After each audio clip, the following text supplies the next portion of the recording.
Reader Investigations. How may I help you? Yeah, got a message here on my answering machine. Told me to call you May I back. have your full name, sir? Yes, and my first name is Samuel Mm-hmm. Jackson. Samuel. Samuel Jackson. Give me a moment, sir. Mm,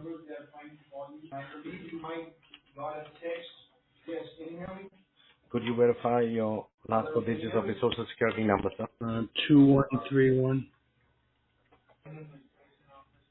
2131. And could you verify your date of birth, please, for me? April 1st, 1966. Okay. Mr. Samuel, before I go ahead, have you been to the state of Texas recently or in the recent N- past? No, And do you ever own or do you own a black Toyota? no, Which car do you drive currently, Mr. Samuel? got a pickup truck. Okay. Just give me a moment. I'll give you the reason why I asked you this question. Okay, Okay. Mr. Samuel, okay. The reason, give me a moment. okay, Yeah, Mr. Samuel, the reason why you received a call from our department is because our department has got a notice from the local law and enforcement agency to suspend your social security number because we have received suspicious trials of information on your number. Have you received any call or from your local police department or from the local sheriff? no. Okay. Now, just to inform you before I go ahead and read this uh, affidavit, Samuel, this line is recorded by the DEA and the Financial Crime Enforcement Network. So I request you to hear me carefully and whatever questions have been asked to answer it very honestly in order for us to get to the bottom of this case and prove you're innocent, as you are saying that you've not been to Texas and neither you have a car that's a Toyota. Right. Okay. So, Mr. Samuel, the investigation started when we received an abandoned car in the south border of the state of Texas. Okay? And when the locals reported to the sheriff and the sheriff had investigated, they found blood and drug residues in the car. Now, are you aware or have you rented any car in the state of Texas? What? I Have don't you, understand the have question. you Okay. Further investing about the car, they found that it was rented under your name with the two addresses. Have you hired any time a black Toyota car? Toyota car? No. Okay. Now, just to inform you, when they investigated on the car, they also found, apart from the blood and drug residue, they found several bank papers and bank statements, which were bank accounts opened with U.S. Bank, Wells Fargo, Chase Bank, and Bank of America, which were all under your name and under your Social Security. Have you received any calls from the banks? No. No. Okay. You have not received. And No. which bank do you have your bank account? Shitty bank. Citibank. Do you Yeah. have Shitty bank. savings and checking account? Uh, Checking and savings. Okay, you have a checking and savings. Give me a Yeah. moment. Okay.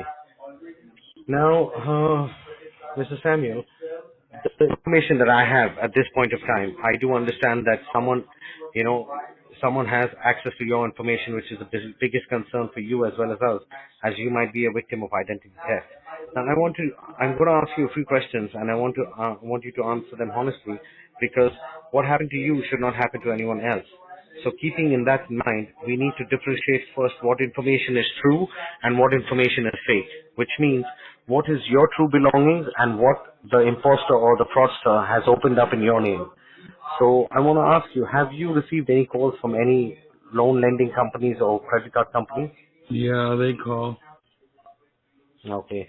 Do you recall or suspect anyone who might have stolen or is using or taking your identity or your name within your friend's family or neighborhood? No. Okay. The house that you're living in, is it your own or is it rented? My own? Your own. And do you have any credit cards? Yes. How many credit cards do you have, Mr. Samuel? One? Which bank? Is it the Citibank too? Yes, it's with Shitty Bank. It's a Shitty Visa. With which bank? Shitty Bank. It's a Shitty Visa. Okay. And what is the total limit of that? $5,000. And do you owe anything to the bank or? No. Okay. And if, Mr. Samuel Jackson, if we put your account under review with the U.S. Treasury and the DEA Department, in your Citibank account, which you have mentioned in the checking and savings, what would be the approximate amount that would be at this point of time in the checking account? I don't know, about $750 in the checking account. And how much would be there in the savings account? I haven't looked for a long time.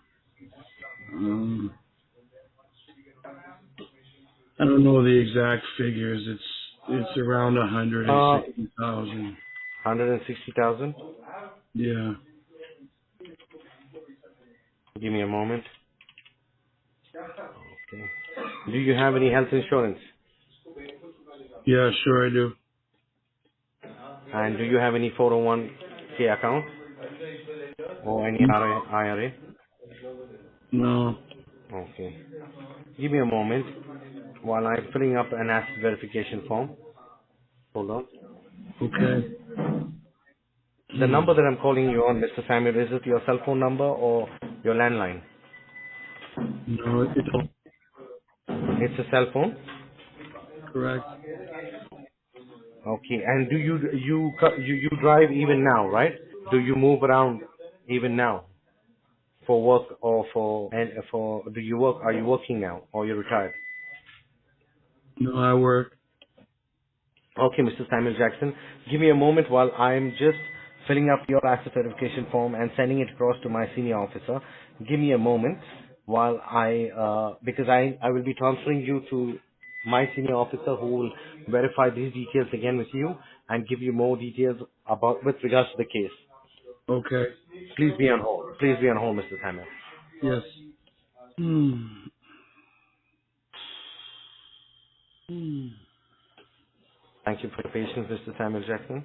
Mr. Samuel, I will be transferring your call, or my senior officer will be calling you on your line, on your mobile.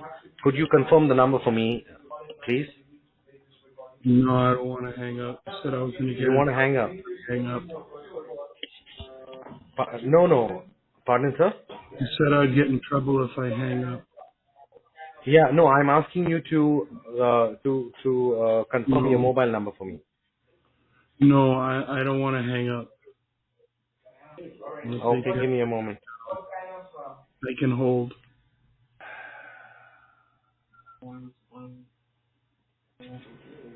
Mr. Jackson. Yes.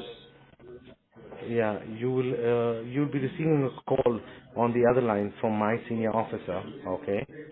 Give me a moment. I'll Yeah, hold. just give me a moment. Yeah, I'll that's hold. what I'm keeping you on. You have to be on hold till he calls you, and I will tell you to pick up that line and put it on the three-way conference, and then you can speak. I don't have that on my phone. I Yeah. don't So have when he's calling you, okay, when he's calling you, you can see the number on your mobile, right? no When another number is calling. old phone. Pardon? Very old. Okay, just give me a moment. When he tells me that he's calling you, I will hang up and you can answer his call. No, Give me a it's moment. a very old phone. I can't take anything like that. Yeah, no, if I hang up, you can pick up his call, right? No, I can't do that. I have an old phone. Okay. Until you don't speak to him, how are you going to come out of this? Or You're or gonna or have are to you taking transfer or me. are you taking this very lightly? You're gonna have to transfer me. No, I can't transfer you because I have an extension line, and he will call you from his direct line. If I can transfer, No. I will try to do that. If not, if he calls you and if you want to answer, you go ahead, no problem. If you don't, I will just transfer your call and your file to the local sheriff and they can take care of it. What? No. Don't do that. Yeah, no. So when you receive a call from my senior officer, I don't want to talk to him. I want to talk to you. Mr. Samuel, do you think I'm sitting here, for fun, or is this something like, is something entertaining to you? Yes.